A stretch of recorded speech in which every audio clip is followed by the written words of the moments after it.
ఒక ఊరిలో రామయ్య అనే వ్యక్తి ఉండేవాడు. వయసు మీద పడటంతో చిన్న చిన్న పనులు చేసుకుంటూ జీవించేవాడు. ఒకరోజు తన పొలంలో నడుచుకుంటూ వెళ్తుంటే ఒక గాయపడ్డ కాకి కనిపిస్తుంది.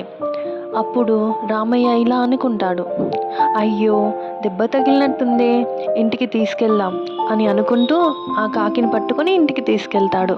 కాకికి ఆహారం పెడతాడు. అది నెమ్మదిగా కొన్ని రోజులకి కోలుకుంటుంది. రామయ్య ఒకరోజు వేరే ఊరిలో పని మీద వెళ్తాడు. కాకి తన వెంటే వెళ్తుంది. రైతు ఒక సరస్సు పక్కన ఏదో ఆలోచనలో పడి ఉంటాడు. కాకి ఉన్నపాటుగా కేకలు వేస్తూ అతన్ని పొడుస్తుంది. ఏంటి నువ్వు, ఏమైంది, నన్ను ఎందుకు ఇలా పొడుస్తున్నావు అంటూ కోపంగా కాకిపై అరుస్తాడు. అరుచుకుంటూ పక్కకి చూసేసరికి అక్కడ పెద్ద ముసలి కనిపిస్తుంది. భయంతో అక్కడి నుంచి కొంచెం దూరం వెళ్తాడు. కాకితో, నీ వల్లే బ్రతికాను, నన్ను క్షమించు అరిచినందుకు అని అంటాడు. ఇద్దరూ కలిసి ఇంటికి తిరిగి వెళ్తారు. కథలో రామయ్య నాకెందుకులే అని అనుకోకుండా చేసిన చిన్న సహాయం తన ప్రాణాలనే కాపాడింది. అలాగే మన జీవితంలో మనకెప్పుడూ చేతనైన సహాయం చేయాలి.